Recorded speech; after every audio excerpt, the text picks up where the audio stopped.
walleen artistii Yoosan Geetahuun maaliif akkan dhaggeeffatamne dhorkame kun icciitii guddaa of keessaa qaba. Artistii Yoosan Geetahuun ibsa ofii isaa kenne irratti yaada guddaa kaasee himeera. Gama biraan walleen kun maallaqa hangamii akka fixes dubbateera. Wallee kanatti aansee maalti akka jiru bal'inaan ibseera. Namoonni maaliif akka jibbanii fi walleen kun sirba gandaadha warreen jedhaniifis deebii kenneera. Egaa nutis guutummaa isaa qabannee dhufneerra. Hanga xumuraatti dhaggeeffadhaa, dubbii jajjabduu hedduu of keessaa qaba. Akkam jirtu hordoftoonni Eebbaa Broadcasting. Warri maatii keenyan ta'an ammoo subscribe gochuun mallattoo bilbilaa tuqaa. Komentii jalatti yaadaaf qabdan nuuf kaa'aa, share gochuun hiriyoota keessan bukkee geessisaa. Yoo hojjenne waan guddummaa uummata kanaa mul'isu hojjechuu qabna jedha artistii Yoosan Geetahuun waa'ee walleessaa aaraa irratti wayitaa gaaffiif deebii taasisum. Walleewwan jiruu fi jireenya uummataa mul'isan irra caalaa viidiyoodhaan dabaalee hojjechuun kan beekamu artistii Yoosan tibbanas wallee mata dureensaa Jomoree jedhu uummata biraan geera. Walleen aaraan kun qabiyyeensaa jaalalaan qabee seenaa kan mul'isu, waraabbiinsaa qulqullina barbaachisuun akka hojjetame namoonni miidiyaa hawaasummaa irratti yaada isaanii ibsaniiru. Artistii Yoosan walleewwan akkanaa ture hojjetus garuu qalbii namaa keessaa kan turan hojjeta jechuun kan yaada kennaniifis jiru. Weellisaan kun maaliif akka yeroo dheeraa fudhatee hojjetus dubbateera. Daddaftee amma waan gadi fageenyaan hin qoratamnee fi hawaasa keenya waliin walitti dhufeenya hin qabne sirbuu mannaa yeroo fudhattee hojii gaariidhaan uummatatti gadi bu'uu wayya jedha artistii Yoosan. Waan sabni kun keessa jiru wal qabatee waan sirbuu qabdu sirbuu irratti of eeggannoo gochuu qabda jedha. Walleen jaalala qabee seenaa himuu Daggaasaa Qoo eenyudha? Artistii Yoosan Geetahuun walleewwan jiruu fi jireenya uummata Oromoo calaqqisiisan weellisuun akkasumas qulqullina ittiin hojjetuun baay'ee jaallatama. Walleen aaraa Jomoree jedhu kunis kan ittiin ifaajame akka ta'e qabiyyee fi viidiyoo isaatu dhugaa ba'a. Artistii Yoosan akka jedhutti walleen kun seenaadha, garuu jaalalaan qabee seenaa hima. Xiyyeeffannoon kun seenaadha. Waggaa 10 dura wayitaa yuunivarsiitii Jimmaatti barachaa tureen kana yaade jechuun koomsaa wallee kana dura ta'uu ibsa.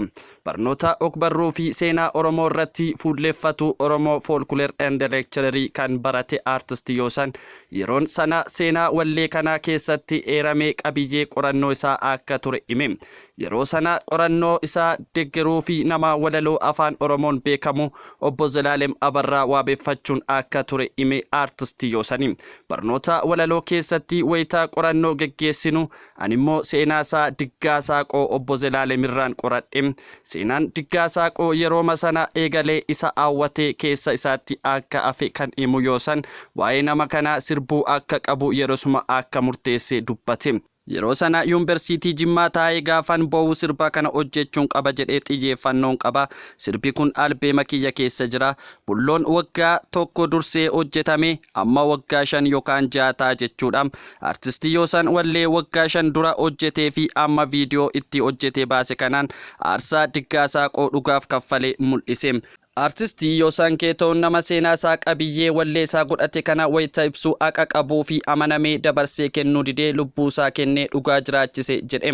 Walleen kun sanyii Daggaasaa Qoo jaallatee ammoo seenaa isaa qaaccessa kan jedhu artistii Yoosan aarsaa uummanni Oromoo kutaa Oromiyaa gama lixaa jiru guutummaa Oromoo fi Oromiyaaf kaffales kanaan ibsuu fi akka ta'e dubbate. Sabni koo lixaa kun gabrummaa qolachuu fi Oromoo bilisoomsuu keessatti aarsaa kaffalu namoota akka Diggaa kana mirkanaa'am. Goonni arjaadha, sabaaf lubbuu isaa kennaa roorroo qolachuu fi gootota wareegamaniif inni calaqqee isaaniiti. Walleen aaraa kun sararuma jalqabaa irratti yaantala sanyii shiran mormee citee morma jedhee eegalam. Intalli sun kan eenyu akka taate immoo itti aansuun ibsam. Korman qabuu morma koo kennaan kennuu haqa koo jedhee albee fudhatee kufee Daggaasaa Qoo jedhe. Jomoree koo jomoraatoo du'arraa eenyu sodaatu? Jomoree koo jomoraa kee diggaa haqaaf morma laate. Barataateen sana keessatti dubbatamu afe kun mudatu mootiinollee lamatu wal qoccolaal turani. Jaarsoliin biyyaa dubbii kana gar tokkotti baasuuf wayita jedhanii rakkoon uumame. Murteen dabaan Daggaasaa Qoo irratti darbuun mootiinollee kun dhugaasaa dhaabee jechuun waan odeeffate dubbata artistii Yoosan. Namni dursee dhiiga buusee abbaa ora kana ta'a jedhan yoona kana Diggaadhaaf wanti kun shira ta'uun galee fi mootiin inni kan dureessaa dursee korma bosonaa kaa'eera. Diggaan ammoo iyyeessa waan ta'eef akka inni waan harkaa hin qabne baranii shira irratti raawwatanii mataa nyaatanii mootiin inni kaan akka korma qopheeffatu itti himanii diggaan garuu haqa koo hin fudhatiin dhiiga kan barbaachisu yoo ta'e kunooti dhiigni koo jedhe korman qabu garuu morma koon kenna jedhe in kennu haqa koo jedhe haqa dabarsee kennuu dideetu morma isaa kenne jechuun seenaa diggaa saaqoo ibsa aartistii Yoosanii haqni kun uummatatti seenaadha lubbuun kan nama tokkitti aartistii Yoosan Geetahuun aartiin kennaa uumamaan yoo ta'e bareeda jedha garuu amma beekumsaan deeggaramuun baay'ee bareechaadha jedhe barnootaan deeggaramuun seenaa aadaa eenyummaa fi jiruu fi jireenya hawaasaa isa dhugaa fi qorannoo irratti hundaa'e mul'isuuf gargaara aartistii Yoosan kennaa uummanni qabu irratti barnoota afaanii fi seenaa Oromoo barachuun hojii isaa akka utubee fi hime hanga beektu hojjetta hanga beektus waa namaaf ibsita beekumsaan deeggaramuun ga'ee guddaa qaba. Artistii Yoosan Geetahuun sadarkaa amma aartiin Oromoo irra ga'ee jiru ilaalchisee yaada kenneera. Walleewwan gaarii dhiyeenya kana ba'an irraa wanti hubannu yeedaloo sagalee fi viidiyoon bareedee garuu ammoo walaloon kan hawaasichaa hin madaalle ta'e argina jedhe.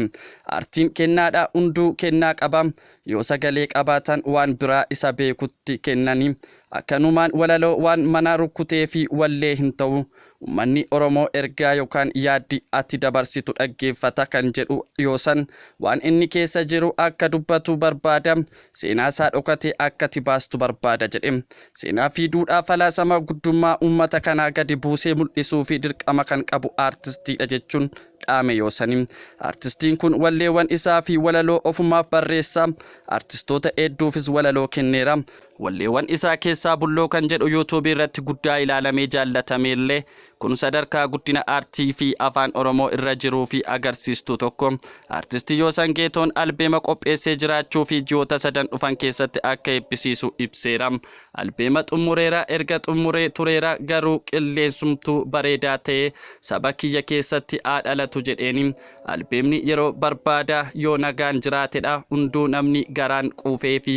kan gammachuun isaa tokko miti hunduu gammadee akka simatuufan yeroo heegaa jira yoo rabbi jedhee fulbaana kana booda ji'a 3-4 in dabarsu jedheen yaada jedha aartistii Yoosan Geetahuun.